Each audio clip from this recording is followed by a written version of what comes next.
తెలంగాణలో పంచాయతీ ఎన్నికల నిర్వహణకు ప్రభుత్వం సన్నాహాలు మొదలుపెట్టింది. గ్రామ పంచాయతీలు, వార్డు స్థానాల రిజర్వేషన్ల విధి విధానాలను పంచాయతీరాజ్ గ్రామీణాభివృద్ధి శాఖ ఇప్పటికే ఖరారు చేసింది. ఇందుకు సంబంధించిన జీవోను ఇవాళ విడుదల చేయనుంది రేవంత్ సర్కార్. పంచాయతీ ఎన్నికల్లో మొత్తం రిజర్వేషన్లు 50% పెంచకుండా కొత్తగా రిజర్వేషన్లు కల్పించాలని డెడికేటెడ్ కమిషన్ గురువారం ప్రభుత్వానికి నివేదిక ఇచ్చిన సంగతి తెలిసిందే. డెడికేటెడ్ కమిషన్ సిఫారసులను సర్క్యులేషన్ విధానంలో రాష్ట్ర మంత్రివర్గం ఆమోదించింది.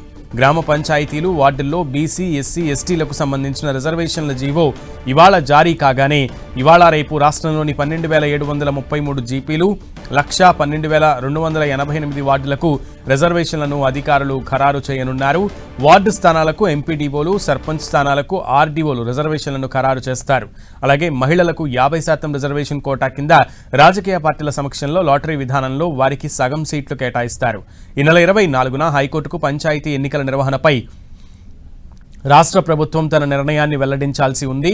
పంచాయతీ ఎన్నికలకు సిద్ధంగా ఉన్నాయని హైకోర్టుకు రాష్ట్ర ప్రభుత్వం చెప్పనుందని, ఎన్నికలకు ఏర్పాట్లు చేసుకున్నామని, పిటిషన్పై విచారణ ముగించాలని హైకోర్టుకు విజ్ఞప్తి చేయనుంది. ఇదే క్రమంలో పంచాయతీ ఎన్నికలకు అన్ని సిద్ధం చేశామని తమ సంసిద్ధతను వ్యక్తం చేస్తూ రాష్ట్ర ఎన్నికల సంఘానికి కూడా లేఖ రాయనుంది.